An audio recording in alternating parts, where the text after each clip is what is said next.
Hello hello Mohilary शक्ती जिंदाबाद जिंदाबाद जिंदाबाद हॅलो महिलारी शक्ती जिंदाबाद जिंदाबाद हाँ जाओ ना बघू ना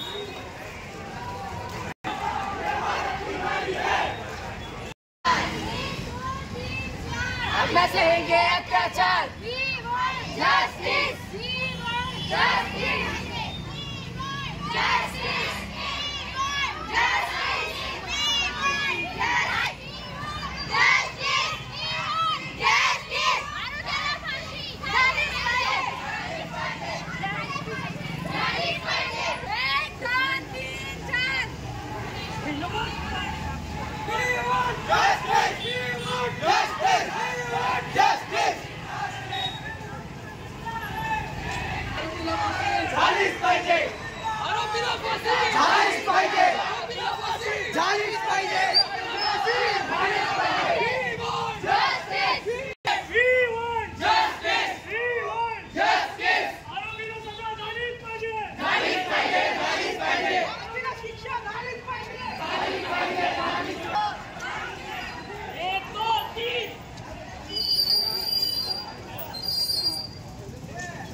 या ठिकाणी आम्ही शासकीय वैद्यकीय महाविद्यालय व रुग्णालयाचे विद्यार्थी आणि विद्यार्थिनी कलकत्ता येथे आर्जेकर मेडिकल कॉलेजमध्ये झालेल्या दुर्घटनेचं आणि त्याचा निषेध करण्यासाठी आम्ही इथे उपस्थित आहोत। खरं तर ही घटना माणुसकीला काळिमा फासणारी आहे। त्याच्याच निषेधार्थ आम्ही सगळे विद्यार्थी इथे जमलेलो आहोत। अशी घटना उद्या उठून आपल्या महाराष्ट्रात सुद्धा होऊ शकते।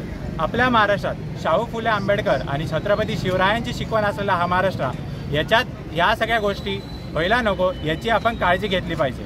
तसंच त्या पीडितेसाठी तिला लवकर न्याय भेटावा याची आमची सगळ्यांची मागणी आहे। पीडितेला न्याय मिळालाच पाहिजे आणि आमचा हा लढा पीडितेसाठी आहे। पीडितेला न्याय मिळण्यासाठी आम्ही तिच्या परिवारासोबत आहोत आणि तिला न्याय मिळावा याच्यासाठीच प्रयत्नशील आहोत। या मोर्चासाठी आमचे सगळे शासकीय वैद्यकीय महाविद्यालय नंदुरबारचे सगळे विद्यार्थी आमचे सिव्हिल हॉस्पिटलचे सगळे स्टाफ, आमचे महाविद्यालयाचे Maharashtra state teachers medical teachers association, then Sevankur Bharat, ABVP Akhil Bharatiya Vidyarthi परिषद, रेवा फाउंडेशन, परत जवळपासचे नर्सिंग कॉलेज जसं की आपलं KD Gavit nursing college, Devmogra nursing school, या सगळ्यांचे विद्यार्थीसुद्धा इकडे उपस्थित आहेत। आज वैद्यकीय महाविद्यालय नंदुरबार तर्फे कलकत्ता येथे डॉक्टर महिलेवर झालेल्या घटनेच्या निषेधार्थ आज आम्ही मोर्चा काढला आहे। हमारी बेटी पढ़ लिख कर डॉक्टर बनी लेकिन बची नहीं। खूप ऐकलं आम्ही मुलगी शिकली प्रगती झाली, खूप ऐकलं आम्ही बेटी पढाओ बेटी बचाओ। आज भारताला स्वातंत्र्य मिळून 78 वर्षे झाली, परंतु आज देखील 78 वर्षानंतर देखील भारतातील स्त्री भगिनी माता स्वतंत्र नाहीये। आज जी घटना कलकत्त्यात झाली आहे ती उद्या महाराष्ट्रात देखील होऊ शकते, ती उद्या नंदुरबारमध्येही होऊ शकते, ती आमच्या सर्व भगिनींवरही होऊ शकते। अशीच भावना आज इथे उपस्थित सर्व महिलेच्या मनामध्ये आहे। आज जेव्हा आम्हाला ड्युटीवर जावं लागतं, जेव्हा आम्ही आमचे कर्तव्य बजावत असतो, तेव्हा आम्हाला भीती वाटते की जी घटना कलकत्त्यात झाली आहे ती उद्या आमच्या सोबतही होऊ शकते। या घटनेच्या निषेधार्थ आम्ही आज हा मोर्चा काढला आहे आणि आमची सर्वांची हीच मागणी आहे की आरोपींना कठोरात कठोर शिक्षा झालीच पाहिजे, आरोपींना फाशीची शिक्षा झालीच पाहिजे। काल जी घटना बदलापूर येथे घडली ती अतिशय अमानवीय आहे, माणुसकीला काळिमा फासणारी अशी घटना आहे। या घटनेच्या निषेधार्थ आम्ही आज इथे मोर्चा काढला आहे।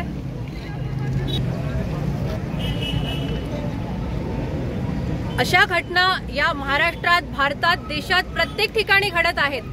या घटना अतिशय अमानवीय आहेत, तरी देखील आपल्या मनात आता हे एकदम कॉमन झालंय सगळ्यांच्या मनात की या घटना सगळ्यांना कॉमन वाटतात। अतिशय या निंदनीय अशा घटना आहेत। याबद्दल महाराष्ट्र शासनाने तसेच देशातील शासनाने जे आहे ते कठोरात कठोर शिक्षा अशा आरोपींना करायला हवी आणि लवकरात लवकर फास्ट ट्रॅक कोर्टात याच्यावरती निकाल लागायला पाहिजे, अशीच आमची मागणी आहे।